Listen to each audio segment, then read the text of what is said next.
How many of us actually have caught ourselves standing in front of the pantry and like thinking, I don't even know what I want.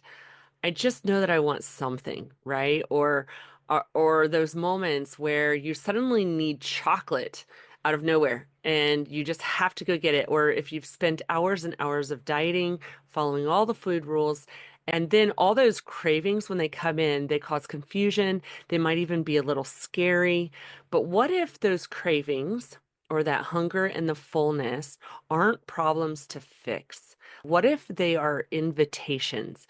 Ways that your body or even God has designed you, a gentle nudging for you to pay attention to. And so that's what we're talking about today because food was never meant to be something you fight every day. It was meant to nourish your body, your mind, and your soul. So let's go ahead and dive in. When we're born knowing how to eat. We cry when we're hungry, and then when we're full, we stop eating, right? Because we know our needs have been met, right? It's built in. But somewhere along the way, we're taught to stop listening to our bodies, to stop listening to those signals. And so we learn rules like don't eat after 7 o'clock, or only eat when you're hungry, or make sure you clean up your entire plate, because there's starving kids out there. How about drink water? Because you're probably just thirsty, not really hungry. Or don't trust your cravings, they'll make you gain weight, right? There's a lot of rules out there. Those are just a few. And here's the thing, all those rules, they sound like wisdom when we hear them, right? Because they're coming from experts and all of that. But really, those rules, they're teaching us to second guess ourselves at every turn. So we stop trusting the hunger, we stop trusting the fullness. We start believing that those cravings are dangerous and that they'll even betray us if we let into them, right? And I don't know about you, but when I look back, I kind of realize a lot of those rules didn't come from love. They came from fear. And we don't want to live by fear. Fear, this fear of gaining weight, wasting food, being judged, or losing control. Here's what that fear is doing, or what it does. It disconnects us from the very signals our body was designed to live by. You've been primed and conditioned to start ignoring those. You're not broken. You were just taught to stop listening to your body. And so, if this is hitting home for you, like I want to remind you that I have created a workbook for this episode in the Facebook group. So, please go join the Facebook group and download that. And if you have missed the last two episodes, I really encourage you to go back and catch them because we've kind of built a foundation that's leading us up to this moment when it comes to food and our mindsets around food. Those conversations are going to give you a lot of insight and foundation and understanding for what we're talking about today. All right. So, when you've spent 40, 50, 60 years being told that what you should eat and what you should want, and then what you should look like, it really is no wonder why those cravings, that hunger and the fullness feel complicated. Okay. And plus those rules, they're always changing. The carrot's always moving. But it's not just about food. It's about all those years being told you need to shrink back your desires, shrink back your wants, to quiet that voice of yours that needs something and deny what you really need. And so, because it might make someone else uncomfortable, I want you today to just push all that out. And I want you to start tuning into yourself, listening to your voice, trusting your voice, and knowing what your needs are, and knowing that those needs were designed by God. And so maybe somewhere along the way, you've learned to stop asking yourself, like, what do I want? What do I need? And what's missing? Right? And maybe even asking, what's good? What do I enjoy? Because we're too busy taking care of everyone else, keeping that peace and holding it all together. And so today, I want us to be able to pay attention to ourselves, right? And if that's where you've been, I want you to know I see you. You're not weak. You're not broken. You're not selfish for wanting more, right? This is all designed by God. You're human, right? And created in his image. So he has needs and wants as well. And so those cravings, it's not a rebellion, they're communication. Okay? And if we can drop it from something you're doing wrong to something that's just a fact, then you're able to listen to your body and what it's saying. And you're able to kind of listen to it in a way that's like, hey, I'm still here, right? I still have needs. I still want joy. I still want pleasure. I still want life, right? And here's the beautiful thing. When you start listening to your cravings, not to control them, by the way, but to understand them, you start uncovering what your heart, your mind, your body, and your spirit have been asking for and craving for all along. And sometimes that craving is not even about food at all. And you'll be able to relate to this. That's why I want to share something that I learned that's been really powerful for me.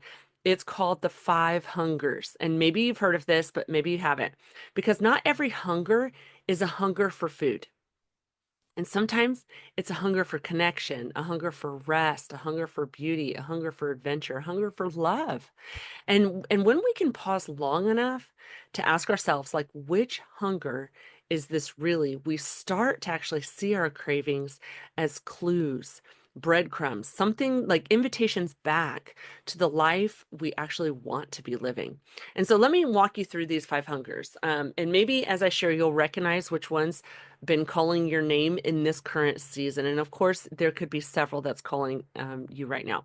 So here they are. All right. First, there's stomach hunger. This is the physical hunger that most of us think of, the kind that shows up in your belly with like a growl, low energy, maybe even feeling shaky or tired. It's your body's simple way of saying, I need fuel, I need food. Okay. But here's the thing, if we ignore that stomach hunger long enough, it doesn't just disappear.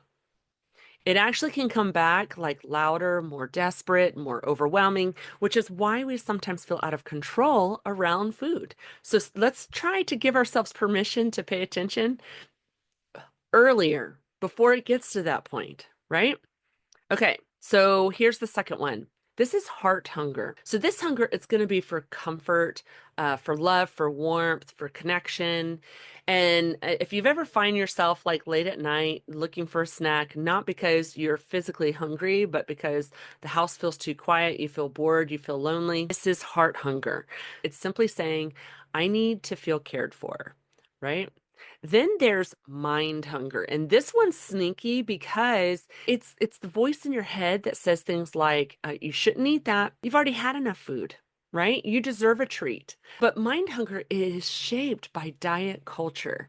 This is through social media, whether generational stories through your family, and it can be really loud in your head. So it's really important to notice when food choices are coming from a should instead of what I want or need. Okay. Number four, this is sensory hunger, and this is kind of my favorite. This is the craving for flavor, texture, smell, the beauty of food. Like people out there who are foodies, this is their thing. Now, I'm not a foodie, but I do love crunchy. For some reason, I love crunchy. And so it's sometimes why you want something crunchy, creamy, cold, warm, right? It's that experience that you're desiring, not just the fuel behind it. And honestly, God designed us to enjoy our food through all of its sensory goodness. Pleasure is not an enemy like we've been taught. Pleasure is part of our nourishment designed by God. So I want to be clear about that. All right. And then number five, this is soul hunger. Okay. This one runs kind of deep. It's a hunger for meaning, for joy, for beauty, for adventure, for purpose. It's that ache inside of us when life feels too small, too routine, or too disconnected. And so sometimes we try to fill soul hunger with food when what we're really longing for is that fulfillment in life, belonging, creativity, just feeling alive. And so the next time a craving like this shows up, I want you to pause and ask, like, which hunger is this really? Because here's the thing, sometimes a cookie is exactly what you need. Okay. But sometimes what you're really craving can't be found in a pantry or in a refrigerator. Okay. And I want you to simply pause to give yourself that moment when you're going to figure out this craving to just have curiosity instead of guilt, right? That's where we can trust ourselves again and start growing again because when we let shame, fear, and control go away, we're able to be curious and we're able to ask ourselves those questions like, what is it I need? What is it I want? And give ourselves permission to have those needs, right? Okay. So now that I've talked about the five hungers, maybe you're realizing something like not every craving is about food. And honestly, that is freeing when you know it. Okay. Because now you don't have to fight every craving. You don't have to obey every craving. You don't even have to listen to it if you don't want. But the same is true when it comes to fullness. Okay. How many of us were taught to either push past fullness, clean that plate, or feel guilty the moment we've reached it, right? Oh no, I ate too much, right? I feel so gross. I need to unbutton the top button of my pants. Or you tell yourself I shouldn't have seconds because that would be too full. But friend, I want you to know that fullness isn't a failure. Fullness is feedback, and the Lord wants you to be full. He wants you to live in abundance. But it's your body's quiet way of saying, that's enough for now when you recognize fullness. But I will say the food industry, it literally has labs where they are testing people against food and putting ingredients in there that they know will make you addictive and not be able to stop. And then, of course, the commercials do the same thing. Once you pop, you don't stop, right? And so just know that sometimes when you're sensing that craving to have more, it's okay to have more if you know you're full and you're going in for just that sense of pleasure. But I want you to be able to recognize fullness also when your body's just had enough. And so just like cravings, fullness is something we can learn to listen to again without fear, without shame, without turning it into this like moral scorecard. Okay? So what do you actually do with a craving or that fullness cue? Because I want to give you this simple rhythm, like this practice that's really helped me rebuild my trust with food one meal at a time. And I like to call it pause, ask, respond. Okay? For pause, when cravings kind of show up, like, or when you're notice that you're getting full, just take a breath, right? Don't judge yourself or talk yourself out of it. Just pause. Like, that's all I want you to do. I just want you to pause, clear your head. Then I want you to ask yourself, like, which hunger is this really? And then what is my fullness trying to tell me right now? Is your fullness physical or is it emotional or is it uncomfortable because you ignored your hunger earlier and pushed past it and now you're craving craziness, right? Um, or is it satisfying because you gave your body what it needed? And by the way, if you're not sure, that's totally okay. Like, this is just practice. It's just a test. It's just something for you to try out. Okay. It worked for me, but it might not work for you. And then number three is to respond. Once you've paused and you've asked, you get to respond in a way that supports your body or your mind or your spirit. Maybe that means eating the cookie. Okay. Maybe it just means stopping and saving the rest for later. Or maybe it means realizing you're full but you still want one more bite for that pleasure center. And that is okay too. Okay. There's no right here. There's just what is honoring to you and fills the need that that craving is actually asking for. So here's the beautiful thing. When you start listening to your body with that kindness instead of control, shame, or fear, you don't stop caring for your health, right? Like, even if you eat that extra bite, you're not stopping caring for your health. In fact, you're actually caring for it better because you're no longer chasing quick fixes or punishing plans.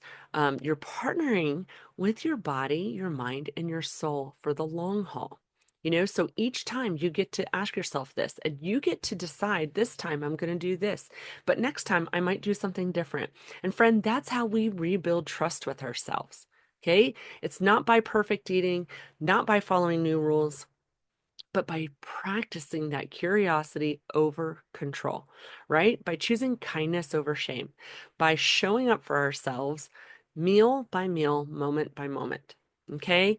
So as we wrap up this series, I just want you to take a breath, pause.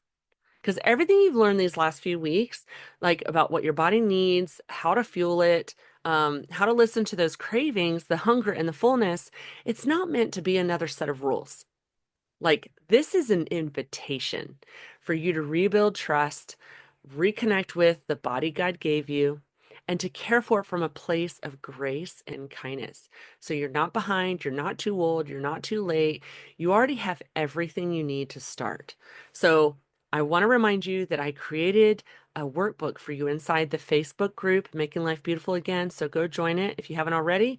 Find a place to reflect in this workbook and let yourself journey and practice listening to yourself and your body, in a gentle, simple way. That's my gift to you because I know not everyone can hire a coach right now, but I want you to have the tools that you can use on your own, right? But if you're looking for a coach, someone to walk alongside of you through this process and guide you and support you in this next season, I'd love to talk to you. Just send me an email at Michelle@MichelleDayRose, and we can chat about what working together will look like. And before you go, I want to invite you back next week for a really special live stream. I'll be sitting down with my daughter, Amber, for a conversation about what it looks like to chase big dreams and how the right community makes all the difference. I'm probably going to call it something like Better Together because the next chapter of life, especially for us in midlife, it's meant to be lived in a community with others cheering you on, supporting you, and dreaming with you. So whether you're looking for a new adventure, or you're hoping to reconnect with your family, or you just want to feel inspired again, like I hope that you'll join us.